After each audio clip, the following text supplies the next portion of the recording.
Hello friends, स्वागत है आपका आपके अपने यूट्यूब चैनल अरुण शर्मा बिजनौर पर। जैसे कि आप आज देख पा रहे होंगे, आज का हमारा टॉपिक है figure of speech. Figures of speech. पहला फिगर ऑफ स्पीच है हमारे पास सिमिली। सिमिली होता है आपका उपमा, उपमा अलंकार। उपमा अलंकार की सबसे पहले देख लेते हैं डेफिनेशन। डेफिनेशन आप पढ़ेंगे, इन अ सिमिली, सिमिली में अ कंपेरिजन इज मेड, तुलना की जाती है बिटवीन टू ऑब्जेक्ट्स, दो ऑब्जेक्ट्स के बीच में, यानी दो चीजों के बीच में, चाहे वो पर्सन हो, प्लेस हो या थिंग्स हो, है ना। इस तरह की दो चीजें हो, कुछ भी हो, उनमें हम क्या करेंगे, कंपैरिजन करेंगे। In a simile a comparison is made between two objects of different kinds, और वो कैसे होंगे, डिफरेंट काइंड्स, यानी अलग अलग काइंड्स होंगे उनके, वो अलग अलग प्रकार के होंगे। विच हैव, जिनमें होगा, हाउएवर, किसी प्रकार से, एट लीस्ट, लगभग लगभग, वन पॉइंट, यानी एक बिंदु, इज कॉमन, उनके अंतर्गत क्या होगा, कम से कम एक पॉइंट ऐसा होगा जो कॉमन होगा। असिमिली इज इंट्रोड्यूस्ड, INTRODUCED, इंट्रोड्यूस होता है वर्णन करना या परिचय कराना। बाय सच वर्ड्स, और उसके अंतर्गत कुछ वर्ड्स होते हैं। कौन कौन से वर्ड्स होते हैं, जैसे आप देख लीजिए, एज, कौन कौन से शब्द होते हैं हमारे पास, लाइक, एज, सो, लाइक, एज, सो। मतलब ये इसका मीन्स ये है हमारे पास कि अगर किसी भी सेंटेंस के अंदर, जो पोएट्री के अंदर, यानी जो भी लाइनें होंगी, अगर उस लाइन के अंदर या कोई भी एग्जाम्पल जो हमें एग्जाम में मिलता है उसके अंतर्गत अगर मान लीजिए आपको इनमें से कोई सा भी शब्द रखा मिल जाए, कौन कौन सा, लाइक हो, एज हो, सो हो, तो समझ लीजिए वहां पे कौन सा अलंकार बनेगा, सिमिली या उपमा अलंकार कह सकते हैं। अब कुछ एग्जाम्पल की तरफ बढ़ते हैं। पहला एग्जाम्पल आप देख सकते हैं, example first, my love is like, क्या वर्ड आया देखो बीच के अंदर, लाइक, यानी बीच में क्या शब्द आया हमारे पास, देखो like, a red rose, my love is like a red rose, यानी मेरा जो लव है वो कैसा है, लाइक ए रेड रोज, वो कैसा है, लाल गुलाब के जैसा है ना। मेरा प्यार लाल गुलाब के जैसा है, या मेरा प्रेम लाल गुलाब के जैसा है, तो कैसा है, लाइक हो गया, की तरह। अब नेक्स्ट हम देखते हैं, ये लाइक का मतलब यहाँ पे की तरह से होता है, की तरह। अब example number 2, life is like a dream, life is like a dream, जिंदगी एक स्वप्न की तरह से है। तो जिंदगी, लाइफ की हम कंपैरिजन किससे कर रहे हैं, ड्रीम से, और क्या वर्ड दिया गया बीच के अंदर, लाइक, यानी लाइक शब्द फिर से आया देखो, तो यहाँ पे कौन सा बनेगा हमारे पास, सिमिली बनेगा। Third, example number 3, it is as fresh as dew, यह है इतना फ्रेश जितना कि ड्यू होता है ओस, तो यह इतना फ्रेश है, यानी किसी भी चीज के लिए हम बोल रहे हैं, जैसे फल वगैरह मान लीजिए आप, तो ये इतना फ्रेश है जितना कि एक ड्यू होता है, यानी ओस होती है, ओस की बूंद होती है। फोर्थ पॉइंट नंबर 4, यानी एग्जाम्पल नंबर 4 देख लेते हैं, Sanskrit is not so easy as Hindi, Sanskrit is not so easy as Hindi, तो देखिए आप इसके अंतर्गत क्या शब्द आया है, सो, और यहाँ पे क्या है, एज, तो यहाँ भी कौन सा बनेगा हमारे पास, सिमिली बनेगा। और वैसे भी देखिए आप, संस्कृत की कंपैरिजन जो की जा रही है वो किससे की जा रही है, हिंदी से की जा रही है, और यहाँ पे इट किसी वस्तु का नाम लेकर के इंडिकेट करके बोल रहे हैं हम, इट यह है, एज फ्रेश एज ड्यू, यानी यहाँ पे ये ड्यू यानी ओस की तुलना किससे की जा रही है, किसी वस्तु से की जा रही है।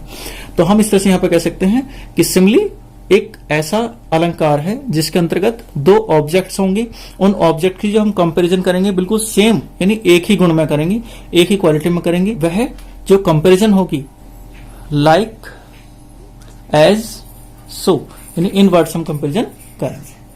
चलिए, figure of speech number 2, metaphor, रूपक अलंकार। डेफिनेशन देख लेते हैं सबसे पहले इसकी। In a metaphor, two things of the different kinds are compared, but words of comparison like, so, as are not used at all.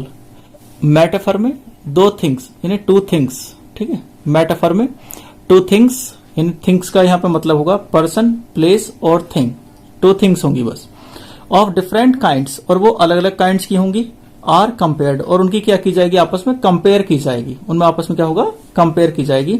But लेकिन वर्ड्स ऑफ कंपेरिजन, यानी जिस तरह से जो वर्ड्स हमने यूज किए थे सिमिली में, कंपैरिजन करने के लिए। तो वर्ड्स ऑफ कंपैरिजन जैसे हमने कौन कौन से यूज किए थे वहां पर, like, so, as. Like, so, as यानी ये जो वर्ड्स होंगे are not used at all, इन्हें किसी भी कीमत पर क्या नहीं करेंगे, हम यूज नहीं करेंगे। अब देख लेते हैं कुछ एग्जाम्पल्स वगैरह इसके। तो एग्जाम्पल्स वगैरह देख लेते हैं। फर्स्ट एग्जाम्पल इज हियर, पहला सेंटेंस में पहला एग्जाम्पल हमारे पास, life is a dream. Life is a dream. तो लाइफ की जो कंपैरिजन की जा रही है यहाँ पे वो किससे की जा रही है, ड्रीम से की जा रही है। देखो, तो लाइफ इज अ ड्रीम, जिंदगी एक सपना है। सेकेंड वन देखते हैं, the camel is the ship of the desert. Camel is the ship of the desert. तो कैमल यानी ऊंट की जो तुलना की जा रही है वो किससे करें, शिप। शिप, शिप मतलब जहाज, पानी का जहाज, यानी जिस तरह से पानी के अंदर जहाज चलता है। तो डेजर्ट, डेजर्ट मतलब रेगिस्तान। तो रेगिस्तान में कौन चलता है वैसे, कैमल। कैमल होता है ऊंट, यानी ऊंट की तुलना, यानी कैमल की तुलना हम किससे करें, यहाँ पे कंपेरिजन किससे करें, तो शिप, यानी शिप से की जा रही है। यहाँ पे कौन सा फिगर ऑफ स्पीच बनेगा, metaphor. Example number third, I see a lily. I see a lily on the brow. I see a lily on the brow. अब मैं देखता हूं अ लिली, एक लिली का फूल होता है ना, एक लिली का व्हाइट फूल होता है। ऑन द ब्रो, ब्रो होता है यानी दे मतलब उनकी या उसकी, ब्रो होता है भौं, यानी उसकी भौं पर मैं क्या देखता हूं, एक लिली का फूल देखता हूं। नेक्स्ट पॉइंट देखते हैं, फोर्थ, हुज आर्मर। आर्मर होता है हथियार या शस्त्र। हुज आर्मर यानी जिसका armour, is his honest thought, जिसका जो हथियार है या शस्त्र है या शास्त्र है, क्या है उसके पास, ऑनेस्ट थॉट्स यानी ईमानदार वाले विचार हैं। यानी जिस व्यक्ति के पास उसके ईमानदार विचार क्या होंगे, तो शस्त्र होंगे। तो यहाँ पर आर्मर की जो कंपैरिजन की जा रही है वो किससे की जा रही है, यहाँ पे ऑनेस्ट थॉट से की जा रही है। पॉइंट नंबर 5 यानी एग्जाम्पल नंबर 5 देखते हैं, love is the spice of life. Love is the spice of life, ये जो लव है, लव के हम कंपैरिजन किससे कर रहे हैं, स्पाइस। तो जिस तरह से सब्जी वगैरह के अंदर क्या होना चाहिए, स्पाइस यानी मसाला होना चाहिए अच्छा जायका लेने के लिए, तो इसी जिंदगी को अच्छा गुजारने के लिए क्या होना चाहिए, लव होना चाहिए। तो love is the spice of life. तो यहाँ पर लव की कंपैरिजन किससे कर रहे हैं, स्पाइस से कर रहे हैं। चलिए अब देखते हैं रिवेंज। नेक्स्ट पॉइंट था हमारे पास revenge. Example number 6, revenge is a kind of wild justice. Revenge होता है बदला लेना, is a kind of wild justice. Wild justice एक जंगली न्याय यानी एक दोषपूर्ण न्याय। तो रिवेंज की यहाँ पे जो कंपैरिजन की जा रही है वाइल्ड जस्टिस से की जा रही है। यहाँ पे भी कौन सा फिगर ऑफ स्पीच बनेगा हमारे पास, metaphor. Point number 7, he is the star of the family. He is the star of the family. तो ही यानी वह, इस वह की तुलना जो कर रहे हैं हम किससे कर रहे हैं, स्टार से कर रहे हैं यहाँ पर। और स्टार कहाँ का है, वो अपनी फैमिली का। तो ही is the star of his family. तो इस एग्जांपल में भी क्या है, कौन सा फिगर ऑफ स्पीच है हमारे पास, मेटाफर। कौन सा फिगर ऑफ स्पीच है, मेटाफर। मेटाफर का example number 8, the lion is the king of the forest. The lion is the king of forest.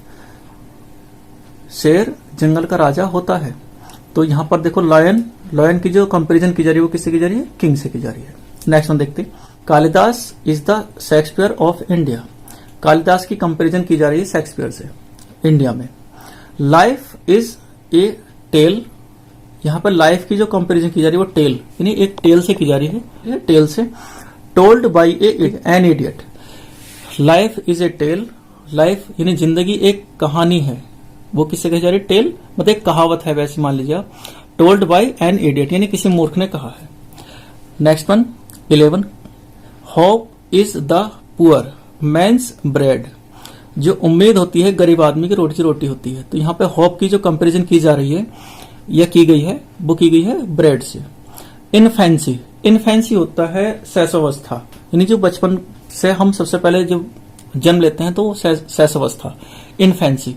तो यहाँ पर infancy is the down of life यानी इनफेंसी की जो कंपैरिजन की गई यहाँ पर वो डाउन, डाउन होता है हमारे पास उषा काल यानी सुबह का समय। जैसे एक भोर का समय होता है, सुबह का समय होता है, जैसे एक दिन की शुरुआत होती है, तो वैसे ही इनफेंसी क्या होता है, जिंदगी का सबसे पहला पड़ाव होता है। तो infancy is the down of life. चलिए अब बढ़ते हैं फिगर ऑफ स्पीच नंबर 3 की तरफ। पर्सोनिफिकेशन। पर्सोनिफिकेशन मीन्स मानवीकरण, मानवीकरण। In personification lifeless objects or abstract ideas are treated as if they were human beings.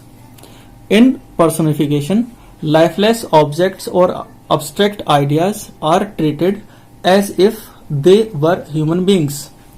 Means मानवीकरण यानी पर्सोनिफिकेशन में लाइफलेस जो सब्जेक्ट, ऐसा मान लीजिए आप, या ऑब्जेक्ट्स, कुछ इस तरह की चीजें होंगी जो लाइफलेस होंगी, यानी जो निर्जीव होंगी। तो निर्जीव चीजें जो उपस्थित नहीं है, अब दुनिया में नहीं है कहीं ना कहीं, या है तो एक किस तरह से अब्स्ट्रैक्ट नाउन की तरह से, जो कि हम केवल फील कर सकते हैं, महसूस कर सकते हैं, वो ऑब्जेक्ट्स होंगे सारे सारे, यानी वह ऑब्जेक्ट्स होंगे सारे सारे।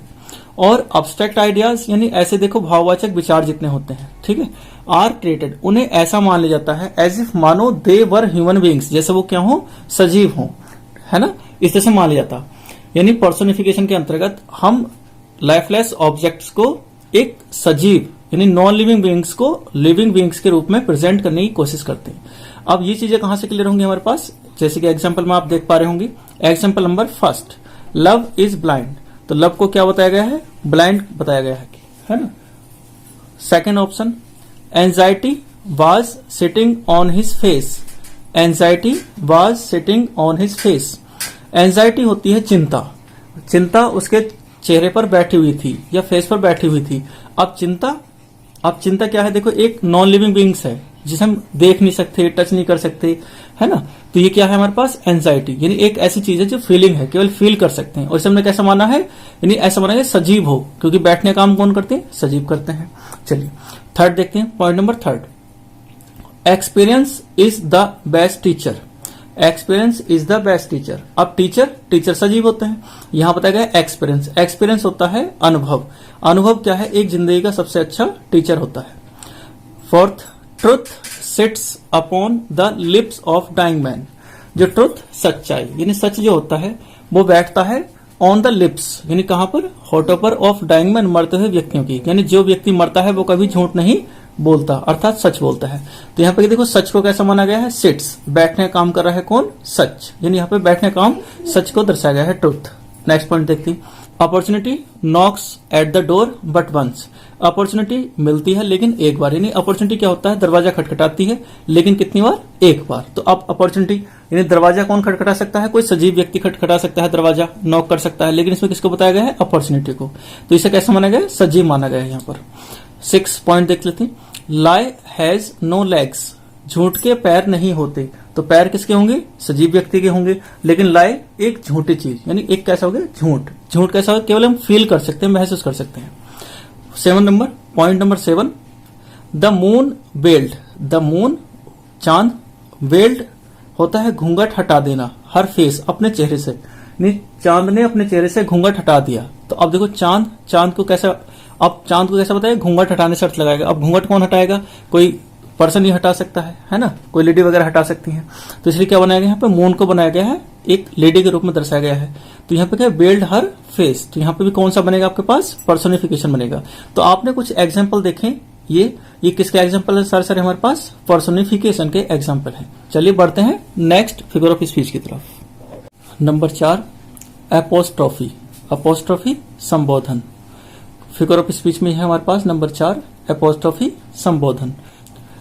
N apostrophe is direct address to the dead, to the absent और टू अ पर्सोनिफाइड ऑब्जेक्ट और आइडिया।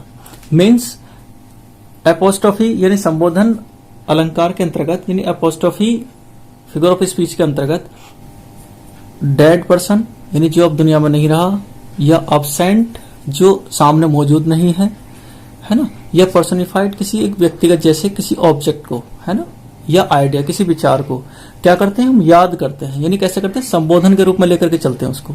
जैसे आप एग्जाम्पल से क्लियर कर सकते हैं। देखो सामने हमारे पास example number first, O captain my captain our fearful trip is done, O captain my captain our fearful trip is done. ये अमेरिका के राष्ट्रपति अब्राहम लिंकन के बारे में कहा गया है, ओ कैप्टन, और एपोस्ट्रोफी का साइन है, यानी इसकी एक पहचान है। एपोस्ट्रोफी वाले फिगर ऑफ स्पीच में सबके अंतर्गत क्या होगा, कहीं ना कहीं एपोस्ट्रोफी का साइन जरूर दिया होगा, ये पहचानने की खास पहचान है इसलिए।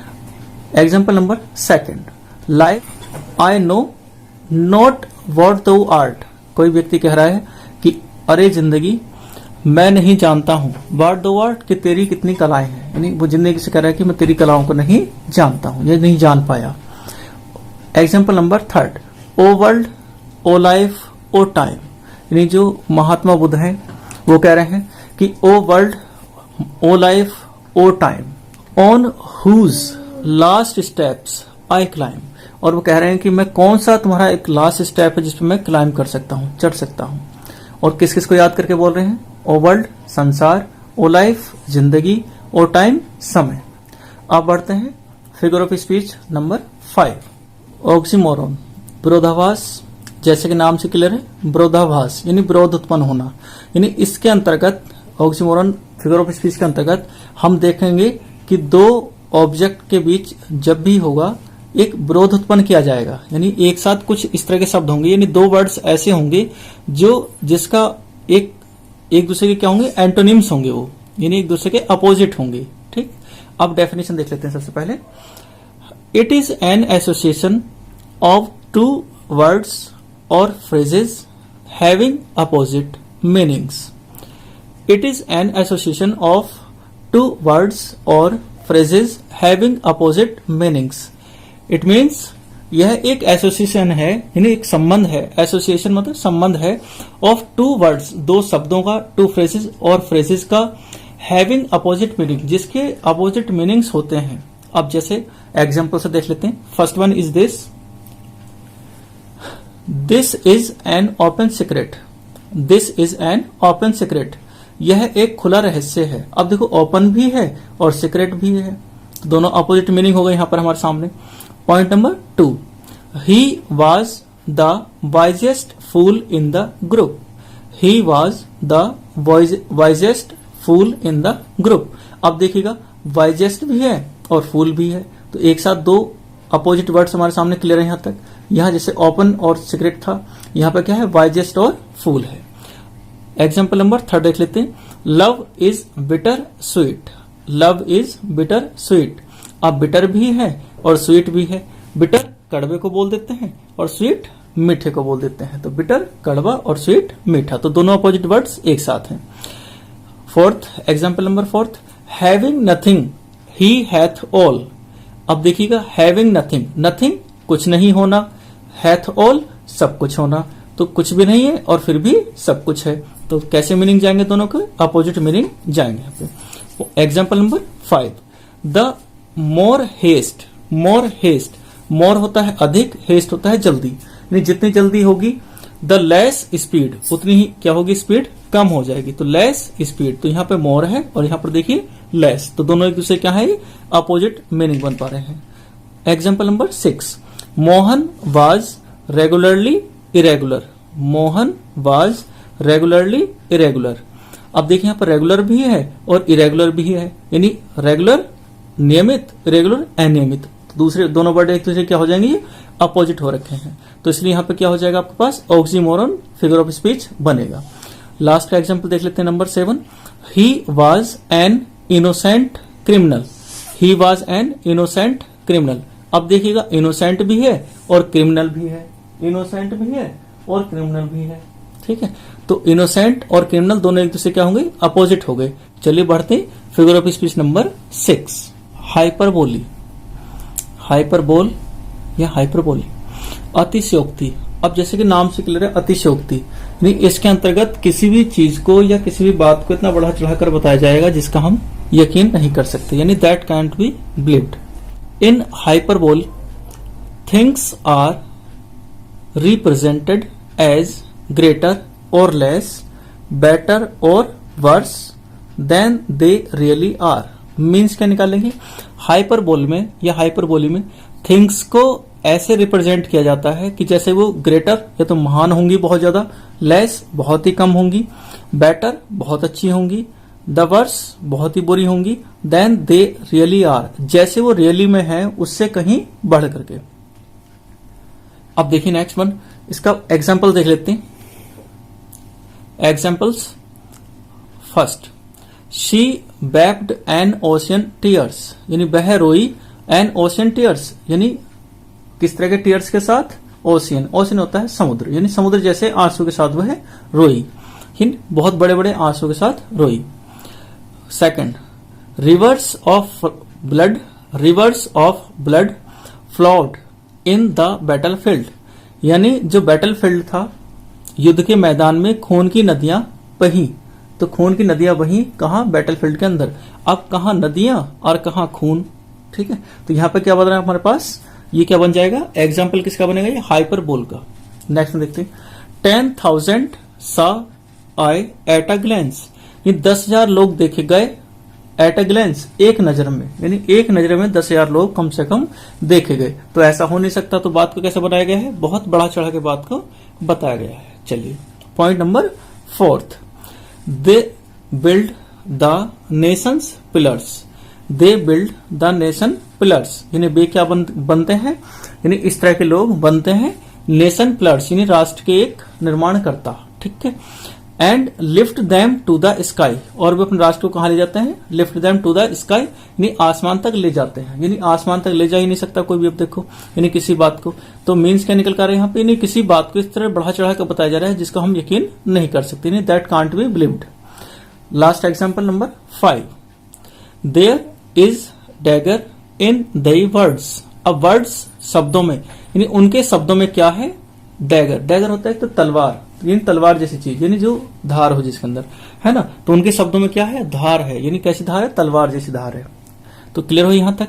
तो यहां जो हमने देखे 5 एग्जाम्पल, ये किसके हैं? हाइपरबोल या हाइपरबोली, अतिशयोक्ति, फिगर ऑफ स्पीच की। चलिए बढ़ते हैं लास्ट और 7 फिगर ऑफ स्पीच की तरफ। ओनोमेटोपिया, यानी ओनोमेटोपोइया, ओनोमेटोपोइया ध्वनि अलंकार। इन ओनोमेटोपिया या onomatopoeia, the sound of the words is made to suggest और इको द सेंस। मीन्स हम यहां पर यह कह सकते हैं कि इन ओनोमेटोपोइया, यानी ध्वनि अलंकार में, यानी किन्हीं भी शब्दों की जो आवाज होगी, शब्दों की आवाज से हम ये क्लियर कर पाएंगे कि वो आवाज किस चीज की है। तो यानी जो ध्वनि होगी केवल एक आवाज, तो आवाज वाले शब्दों को हमने पहचानना है कि जिस भी सेंटेंस में या जिस भी पंक्ति में, जिस भी लाइन में हमें किसी शब्द की आवाज से ये पता लगता है कि वह आवाज किसी व्यक्ति, वस्तु या स्थान, जिस चीज की भी हो, चाहे वो किसी भी चीज की आवाज है, वो किस में काउंट होगी? ओनोमेटोपोइया में काउंट होगी। अब देख लेते हैं एक एक करके इसके कुछ एग्जाम्पल वगैरह देख लेते हैं। First example is grunt grunt goes the होग, ग्रंट ग्रंट गोज द होग, होग बोलते हैं स्वर को। तो ग्रंट ग्रंट उसकी आवाज है, उसके लिए बताया गया है। The snakes were hissing, snakes were hissing, तो जो स्नेक्स थे, सांप, वो क्या कर रहे थे? हिसिंग, यानी फुंफकार रहे थे, उनकी आवाज है स्नेक्स की। द बीज मधुमक्खियां वर बजिंग, बजिंग होता है उनका गुनगुनाना या उनकी गुनगुनाहट या उनकी आवाज, किसकी? मधुमक्खी की। स्वॉर्ड होती है तलवार, स्वॉर्ड तलवार, क्लैंक्ड। एंड गन्स, जो गन वगैरह होती हैं, उनकी क्या है? बूम्ड, गन्स बूम्ड, गन की बूम की आवाज। नेक्स्ट में देख लेते हैं 5, the door opened with a bang, bang होता है जोर का धक्का या तेज की आवाज के साथ। दरवाजा खुला तेज की आवाज के साथ। तो आपने यहाँ पे देखा कि ये सारे शब्द क्या कर रहे हैं? एक आवाज को क्रिएट कर रहे हैं और आवाज के साथ क्या बता रहे हैं कि वो आवाज किस चीज की है। ये फिगर्स ऑफ स्पीच एक अहम चैप्टर होता है यूपी टेट के लिए भी और सी टेट के लिए भी, और साथ में कुछ अदर एग्जाम, और खासतौर पर क्लास 11th और 12th जो यूपी बोर्ड वाले बच्चे होते हैं उनके लिए भी एक खास चैप्टर है हमारे पास। चलिए, आपने इसे ध्यान से समझा तो बने रहिए चैनल के साथ और पढ़ते रहिए। B continue with us. Thanks for watching, share and subscribe if you like.